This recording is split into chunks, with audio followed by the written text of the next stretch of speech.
Good afternoon, everyone. Okay, let's try that one more time. Good afternoon, everyone. Much better. My name is Mehernaz Savai, and I'm an application engineer at the MathWorks. And today I'll give you a brief overview of what you could do with big data and MATLAB. Now, before I begin, how many of you are users of MATLAB? All right. New users, never seen MATLAB before? By a show of hands. OK, that's fine. So normally this session runs to about 2 hours with all the examples that we have in MATLAB. What I will do today is give you an overview of what different things, different techniques we have. If anything catches your eye, please shout out, ask me a question at any point, that's fine. And we'll also give you resources as to how to have a deeper dive into any of these techniques once I'm done with the presentation. OK? All right, so let's begin. A little bit about MathWorks. MathWorks is a company that builds engineering tools, computational tools, data analytics tools. MATLAB is our premier software. It is widely used in different industries. So some of the top industries are on your right. Aerospace and defense, biotech and pharmaceutical, we are spread out. So different industries currently use MATLAB. It's not restricted to engineering as well. So let me talk about big data. Now, what is big data?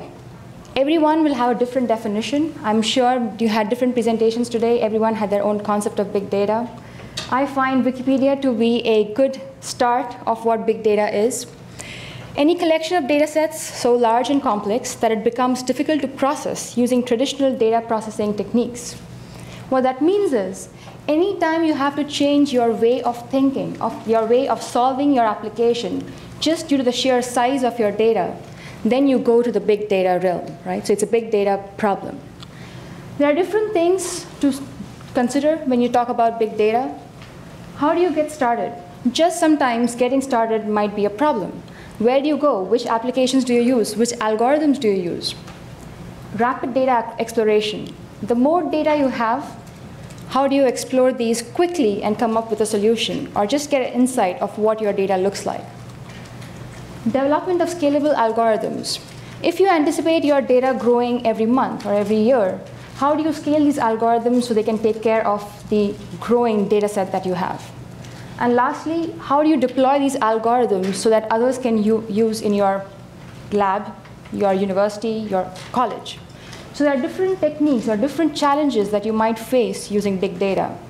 My goal for today in the next 30 minutes is just to give you a preview of how you can solve these challenges using MATLAB.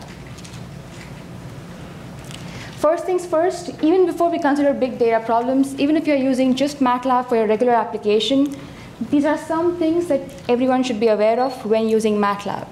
So the first one is use appropriate data storage.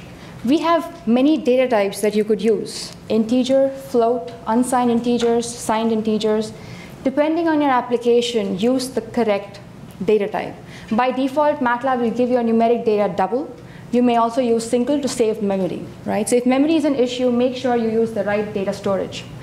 We have come out with different kinds of data types in the past, and we're always coming up with new ones as well. If you've never heard of sparse matrices, categorical arrays, my recommendation would be to just search through them online or go to our help documentation and get more information about them. Minimize data copies. There are certain times when MATLAB needs to make your data copies to process an algorithm. And those times are essentially nested functions, in-place operations. Again, if you've never heard of these terms before, my suggestion would be to just browse through them in our documentation. These are situations where you can minimize your memory consumption by using these techniques. So let's come to big data. What do we have for big data in MATLAB? There are 3 buckets, as you see here, as far as big data is concerned. The first one is just general memory access. Nowadays, almost all of you should be using 64-bit processors. If for some reason you are using 32-bit processors, that's fine. You might want to consider jumping up to 64-bit processors. We also have access to databases. So if you have a large collection of data set and you have to access a database, MATLAB can pull in data from a database. Programming constructs. We have different kinds of functions and commands that you can use to solve your big data needs. Streaming, block processing, parallel for loops, GPU arrays, all of these are included.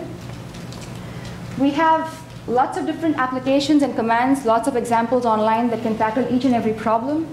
Unfortunately, today we won't be focusing on each of these applications since I have about 30 minutes. A little bit about each of them. If you are performing image processing, anyone performing image processing? Right, some of you, all right. So we had sessions yesterday where some of them were talking about MRI scans and working with image data. If you are working with image processing, streaming and block processing are capabilities in the image processing add-ons. What this means is you can solve or you can bring in data from a collection of images, block process them, analyze them, and save the results, bring in more images, block process them, and save the results. So it's a block processing technique which saves memory, and it's pretty fast in computations as well. Parallel for loops. This is one example that I will talk about today. I'll give you an example of what to do when you have for loops in your algorithms. Most commonly, when you write an algorithm, some point or the other, you would have a for loop. So we have parallel for loops that can work with big data sets and distribute your computations on different resources or different machines. GPUs. Anyone working with GPUs here? A few? You can connect to a GPU directly from within MATLAB without having to use CUDA code. So if you have CUDA code, you could use that in MATLAB as well, or you have specific commands in MATLAB that can directly talk to GPUs. If you need more information, let us know and we can give you those resources.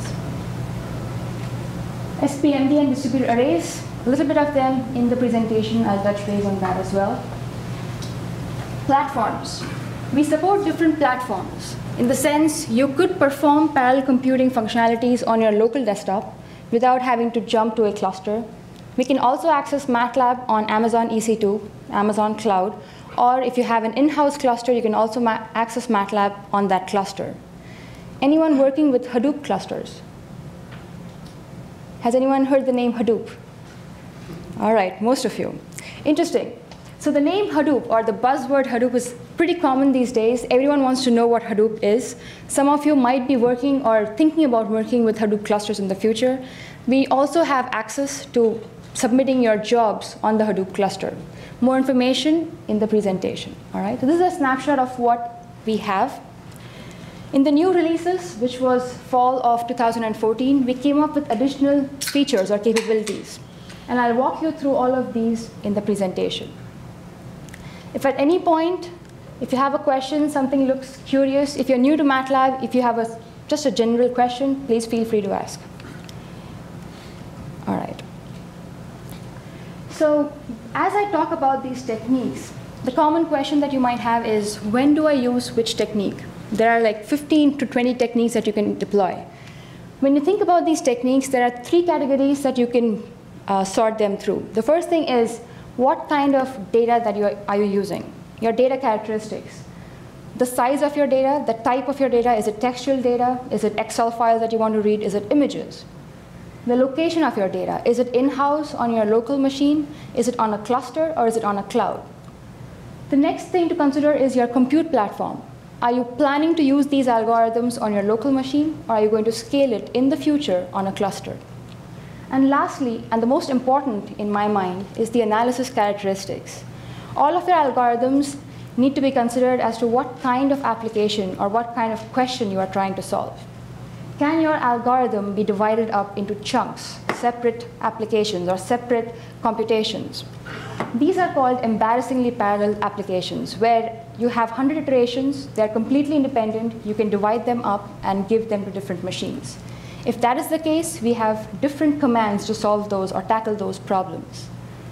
If you have subsegments where you can group some analysis, perform them, save the results, and then analyze the saved results and get some more results out of them. If you have a hierarchy in your analysis, that is another problem that we can tackle with. And lastly, sometimes you just cannot divide your data set. You have to operate on the entire data set at once. If that is the case, then you have a separate set of techniques that you would want to use in MATLAB. So when you think about a technique, think about your application in these three forms, these three buckets. What's the aim, what's the analysis like, and what's the compute platform? Make sense? Okay. So techniques for big data. This is an important slide. This is a snapshot of all we have as far as big data is concerned, the new techniques. We have these sorted lists starting from embarrassingly parallel applications, where you can divide up your work into separate chunks. Your analysis can be broken down into repeatable iterations. On your left is your embarrassingly parallel applications, and then you increase up to non-partitionable problems, meaning you have to work on the entire data set at once. Your data cannot be broken down, and sometimes your analysis cannot be broken down, right? So on your far left, there's also another line, in memory, out of memory. I'll talk about that in a few minutes. When you have embarrassingly parallel applications, you know you can break it down into different chunks. We have a couple of things you could do with it. You could use parfor. Any guesses as to what parfor might stand for? Parallel for loops. That is correct. Parfor stands for parallel for loops, right? So you can distribute your iterations in a for loop on different machines using parallel computing. We also have something called datastore. Datastore allows you to bring in chunks of your data that does not fit into memory into your local machine, even though it's too big to fit. More information on that in a few minutes. On the other side of the spectrum, if your data or if your application is non-partitionable, you have to operate on the entire data set at once. We have something called distributed memory, where we will divide up your data set into different chunks, and we will place these chunks on different machines on your cluster or on your multi-core machines. As far as you are concerned as a user, you will still be able to operate on it as one big matrix or one big data set. We would take care of where they are residing in memory on our own. The catch or the limitation with this technique, even though you're using a cluster, even though you're using a cloud, you may use 10 machines, 15 machines. The data set that you want to fit has to collectively fit in all of these machines. If your data set is too big, even to fit in 10 machines combined, then this technique would not work. What is spmd? I'll come to that, yes, good question. So the question is, what is spmd? spmd stands for single program, multiple data. What this means is it is a block of code where the logic remains the same. So if you say function 1, function 2, all of these functions will be executed on all of your machines simultaneously. The difference will be they'll all be working on separate components of your data set or separate files altogether. So it's single program, single logic, multiple data. So all of your machines will work the same function on different data sets. Make sense? All right. Now let's say that you have these operations. You have non-partitionable applications, and you still do not have enough memory. Even if you're using a cluster and you have 10 nodes or 10 workers or 10 processes, you still have a larger data set that will not cumulatively fit into memory. Then we have something called MapReduce. How many of you are familiar with the concept of MapReduce? Have heard about it? All right. MapReduce initially was popular through Hadoop clusters. It's an algorithm that is heavily used on the Hadoop ecosystem. MapReduce is now enabled in MATLAB as well. So you could write your MapReduce algorithms in MATLAB and run them on a Hadoop cluster or on in-house cluster. And that's fine as well. More information on what Hadoop does during the presentation. Any questions on the snapshot? These are different techniques that I'll quickly go through in the next 20 minutes. All right? So let me start off with the most simple to use and the most popular, parfor. When you talk about parallel computing with MATLAB, how many of you are using parallel computing with MATLAB today? Are familiar with its constructs? All right, a few. When you have parallel computing with MATLAB, what you have is the ability to spawn off additional MATLAB sessions or additional MATLAB processes behind the scenes from your main MATLAB installation. So the MATLAB desktop is your MATLAB installation on your desktop, your laptop, or just your machine. With parallel computing, you spawn off these additional headless MATLAB sessions behind the scenes. You cannot directly communicate with them. You communicate with them through your main MATLAB installation. If you are using any version prior to 14A, you can only open up 12 MATLAB workers on your local desktop. That was a limit that was available in previous releases. With the new releases, we have removed this limit. You can open up as many MATLAB processes as you would like on your local machine. Okay? Any questions on workers? Does the concept seem okay? These are essentially workers or MATLAB processes that you open up simultaneously on your machine. A general question that we get, how many workers or how many MATLAB processes should I open? If it's on your local desktop, the rule of thumb is you should open up as many MATLAB workers or processes as you have actual physical cores. So for example, I have a dual core machine, my dual core laptop. I would open up 2 workers or 2 MATLAB processes from my main MATLAB installation. If you have a quad core machine, you go for 4 workers, and so on. You could open up more as well, but that would not necessarily mean you might get a speed up with it. Question? About hyperthreading? Good question, a very common question.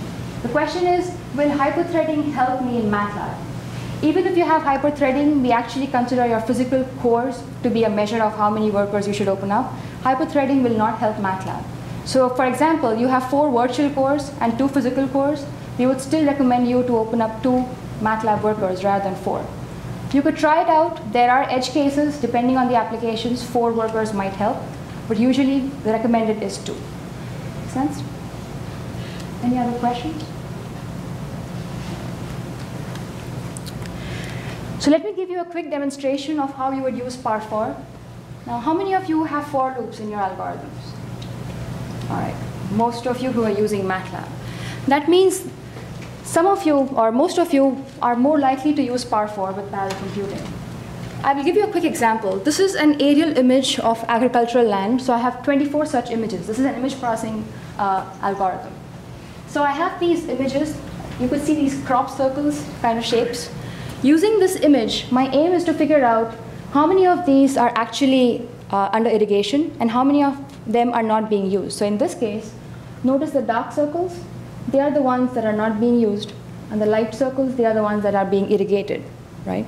So I would like to figure out what is the total percentage of this land area that is under irrigation. Now, why is this a perfect example of using parfor? In order to use parallel for loops, the first criterion is your samples or your iterations, your computations need to be independent in nature. What does that mean? The result of one computation cannot depend on the result of another computation. They need to be completely independent. I have 24 images. I'll apply the same algorithm on all of these 24 images. The result of one image does not really depend on another image, right? They're completely independent operations. So I can use parallel for loops on this analysis. All right. Let me quickly go to MATLAB. For people who have never seen MATLAB before, this is the MATLAB desktop. There are different components to it. If you need an introductory lesson on what MATLAB looks like, come talk to me after the presentation. I can walk you through it. Right now, I'll just skip to the example. All right. I have 24 images, so let me just set up the stage. I'll give you an example of what one image looks like. Okay. This is a single image. I have 24 such images. All the blue ones are under irrigation. All the red ones are not under irrigation. So that's my aim, to count these circles, get the percentage area out, and see which ones are in irrigation. Now, what I could do is I could patch this up and create one big image. I need not do it 24 times. So if you have enough memory, you could patch this up, create one big image, and process this at once. That's fine. However, let's say you have 100 images or 1,000 images. Patching them up and working on them simultaneously can be time-consuming. Rather than that, you would divide them up into sub-images and work on them individually. Okay. This is where I have my for loop. I essentially have this command called get sub-image and find crop circle. This is the algorithm that finds these red and blue circles and gives me the percentage area. Now, since I would like to use parallel loops, for loops are fine. What I would do is I would ask MATLAB to open up a parallel pool. The way to ask MATLAB to open up a parallel pool is by the command parpool and then the number of MATLAB processes or workers you would like to open up. So since I have a dual core machine, I would open up 2 workers. You would get the message starting a parallel pool using the local profile. By default, all of you having access to parallel computing should have the local profile. So you can start using parallel computing on your local desktop. If we were to use a cluster, you would have a different profile name for a cluster. What happens when I start this? Let me run this algorithm before I explain. I convert my for to par4. Now MATLAB understands the minute I'm using par4, I need to make use of those workers that I have started up. Let's run this. And let's see the results. The first thing is it is connected to 2 workers, which is right here. In the recent releases, we added this idle timeout. If for some reason you are not using your pool of workers for more than 120 minutes, we will automatically shut it down. In previous releases, we did not have this feature. MATLAB would just be sitting there open and your resources would not be used correctly. Now we automatically shut it down if you don't use it for more than a certain amount of minutes. You can set these minutes if you want. First thing to note is it took about 21 seconds to complete this analysis for 24 images. The second thing you might notice is it's not serial. So it doesn't go first image, second image, third image, fourth image, fifth image. And that's the second criteria of par4. What happens is, in order to use parallel for loops, you would have to have independent iterations, and they also need to be order independent. So if your algorithm requires the first iteration to be executed first, the second iteration to be executed second, then par4 would not work. What happens is, if you have 24 iterations, MATLAB divides them up into random chunks and give them to all the workers that you opened up. They could execute it in any particular order, so it's not serial. Make sense? Questions on par4? Is there no option to make them serial? Sorry? Is there no option to make them serial? Is there no option to make them serial? So if you want serial construction, then par4 would not be the command that you would use with parallel computing. The beauty, I would not say the beauty, the way par4 is constructed is it essentially randomizes your iterations and gives them to different workers. Now the reason it is random is we would like to load balance it. So not all workers are given 2 iterations each. Some of them will be given 3, some of them will be given 5, some of them will be given 2. And the reason is if one of your processes is faster than the other, you don't want them to be sitting idle when the other is processing something. And that's why it's random. And the reason it's random, you would have different iteration orders. So there is no way you can get serial. Question? Does par4 affect the memory? Does par4 affect memory? Can you elaborate on that question? The RAM usage. For example, if we don't use par4 and we execute them as a big image, and if we use par4 and divide it into, say, 4 blocks and execute it, the memory usage, does it remain the same or? That's a good question. So the question is, does par4 affect memory usage? The answer is yes and no. What I mean by that is when you open up these MATLAB workers, let me start up the task manager. Okay. All right. When I open up my task manager, notice I have 3 processes of MATLAB open currently. The first one that takes up the most memory is my main MATLAB desktop. The other 2 are essentially the workers that I've opened up in the background. So these are essentially separate MATLAB processes, and they would partake in the computations. When you talk about memory, most of the times when you work with big data or data analytics, there is a conflict between memory usage and speed up. Par4 most of the times is used for speed up, not much for memory. Okay? And if you want to save on memory, there are other techniques available. So it depends on what you're trying to do and how much memory you have available. MATLAB has no restriction on how much memory it can use. It will depend on the hardware configuration that you have. For example, 64-bit has more memory than 32-bit. So depending on your hardware limitations, that is how much memory MATLAB has to access. Okay? All right. So when to use par4? Yes, question? And when you operate on data and par4, is it atomic? When you operate on data, is it atomic? Atomic. There are 2 threads operating on the same data. Then Yes. So the question is, are you talking about race conditions? Yes. Yes. Okay. So the question is, can 2 threads operate on the same data? The answer is no for par4.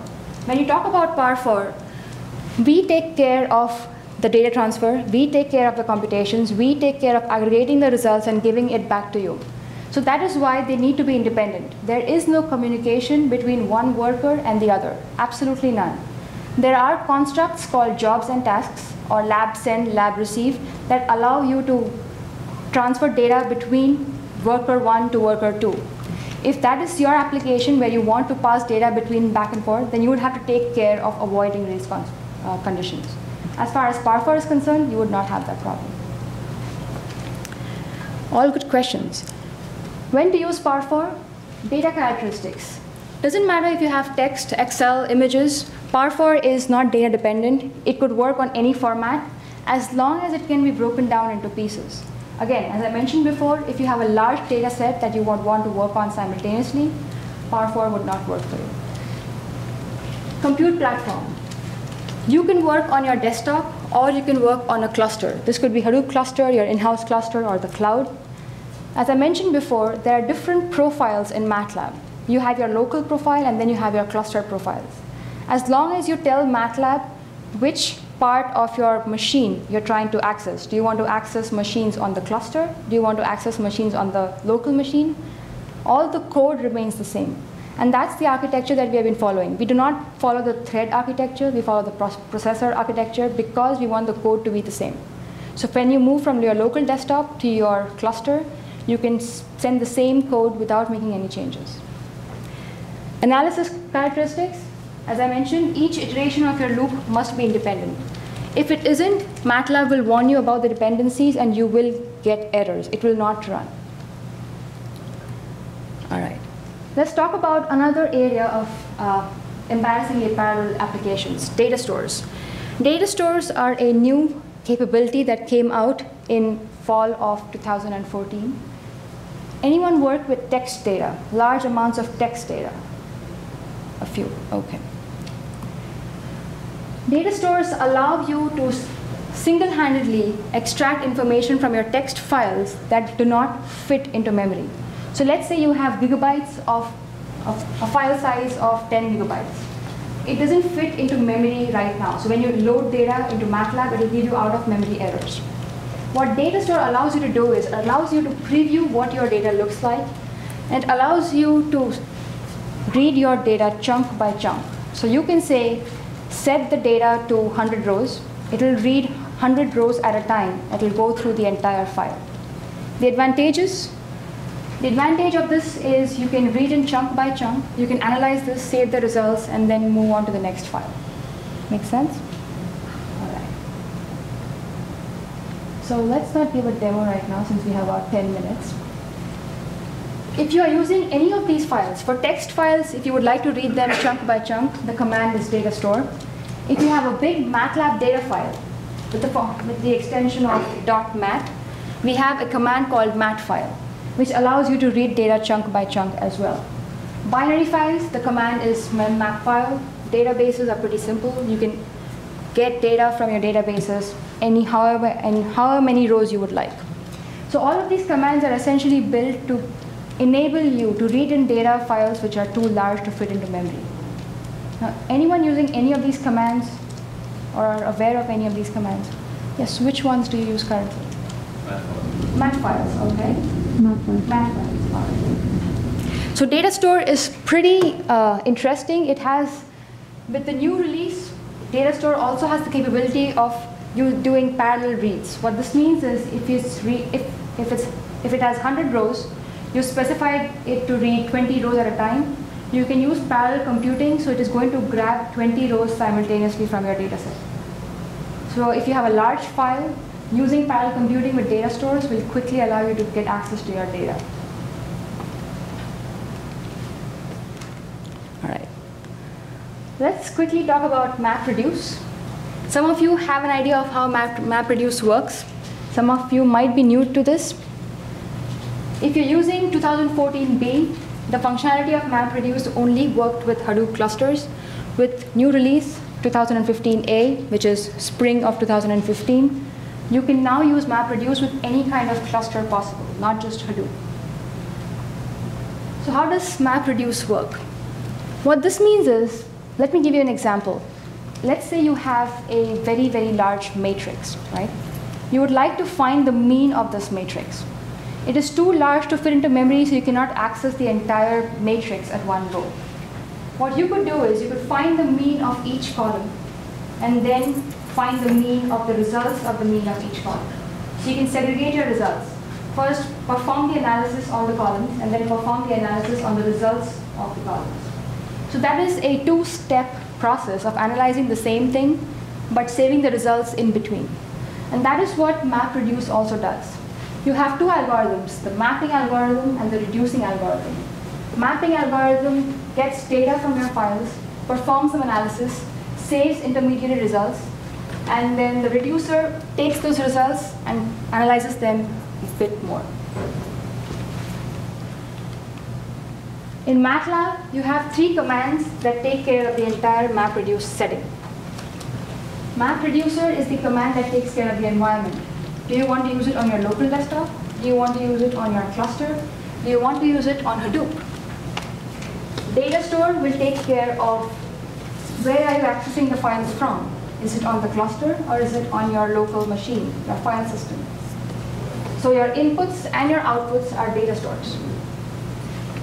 MapReduce is the actual algorithm. So this is where the number crunching happens. You instruct MATLAB, once you get that data, how would you like to analyze it? There are resources, there are examples, there are online videos which talk about in detail how to implement them in MATLAB. Hadoop, most of you have heard of Hadoop. Some of you may actually know how to use MapReduce algorithms on Hadoop. Hadoop is a very famous file distribution system, so HDFS. The main construction of this is the data. So the reason Hadoop is pretty popular is because the way it stores data in its file systems. They have redundancy in this data, meaning your data is not just on one server, it is copied on multiple servers. So if one fails, you still have backups on other ends. So it's pretty robust. The other side of it is MapReduce. Currently, it's a Java framework that Hadoop employs, and now you can use MATLAB with that Java framework to run your applications on Hadoop. If you need assistance in setting up MATLAB with Hadoop or just information of what Hadoop does, let us know and we can point you to resources. All right. So there are different ways of communicating with the clusters. Hadoop clusters or just in general any cluster with MapReduce. The first one is take your MapReduce code in MATLAB and plug it onto your cluster. What this allows you to do is it allows you to interactively communicate with the cluster. Tweak the changes, look at the results real time, make changes, download the results real time. So it allows you to interactively use your algorithms on the cluster. Second way is not interactive. What this means is you have your MATLAB MapReduce code and you convert them into a standalone executable. What this means is now it's a .exe file that you place on your clusters, and then users can access this using MCR. The difference between the two techniques, in the previous one, you would have to have MATLAB on those machines, or something like MATLAB on those machines to interact with it real time. On the second scenario, you just have to have an executable. You do not need to have MATLAB on those machines. These are MATLAB runtimes, which you can download from the internet freely, royalty-free, and interact with Hadoop or any other cluster. So there are two distinct ways of doing this. When to use MapReduce? Data characteristics. Data stores only work with text files. So if you have textual data that is stored on Hadoop or any other file distributed system, you could use MapReduce. Compute platform. It could be your desktop, it could be any cluster, or it could be a Hadoop cluster. All of these three things are supported with Hadoop. Analysis characteristics. It must be able to be partitioned in two phases. So there are two phases that are important, the mapping phase and the reducing phase. The map phase will filter or process subsegments, save the results in an intermediary data store, and then reduce will aggregate these results and give you the final results. Any questions so far before I move on to distributed memory?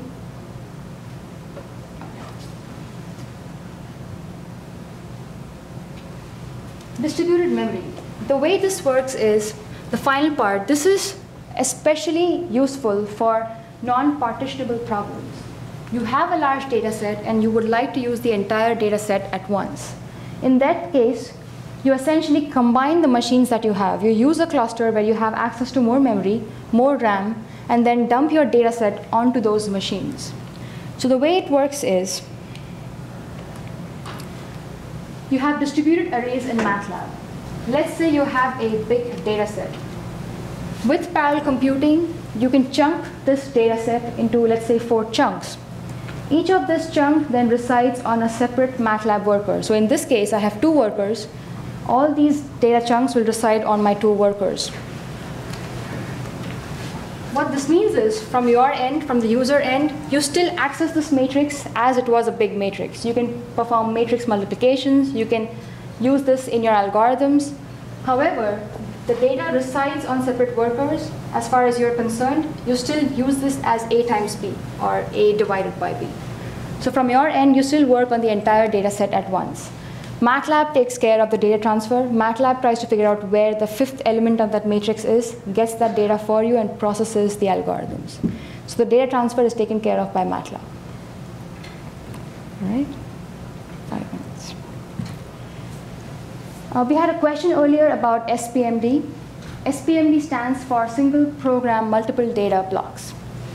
It works very similarly as a for loop. So as you have for loops with an end, spmd is also a block processing technique.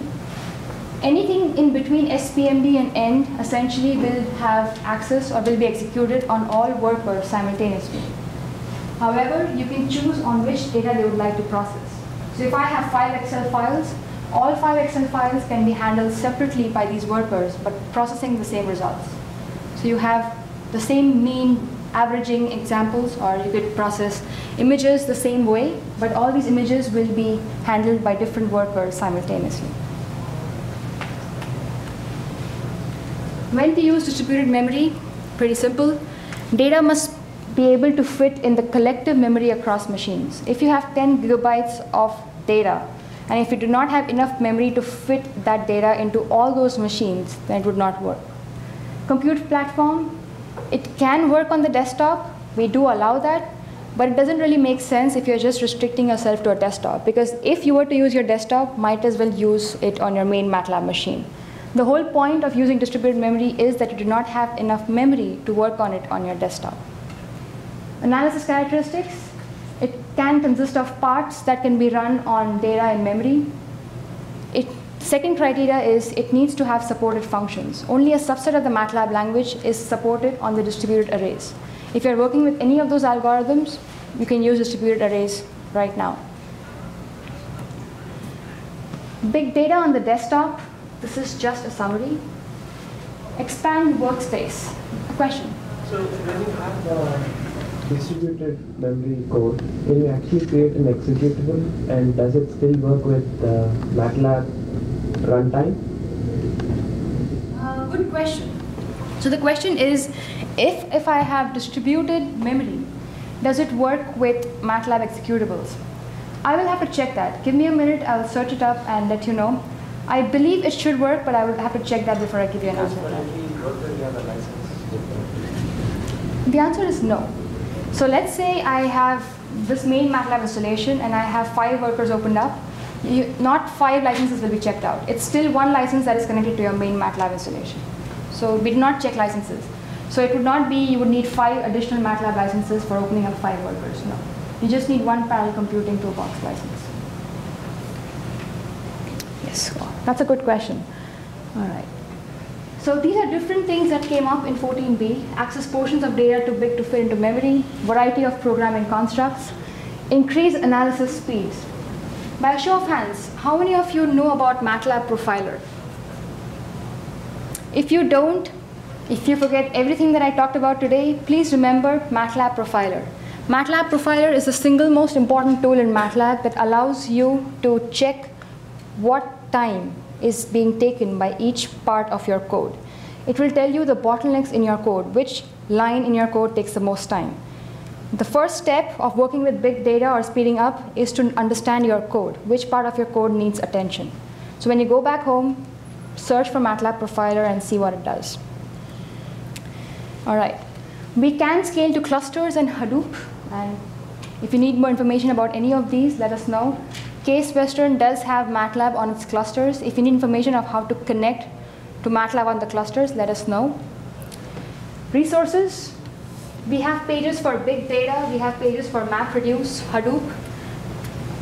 We also have pages for machine learning and other things. I will leave you with this slide for the last minute.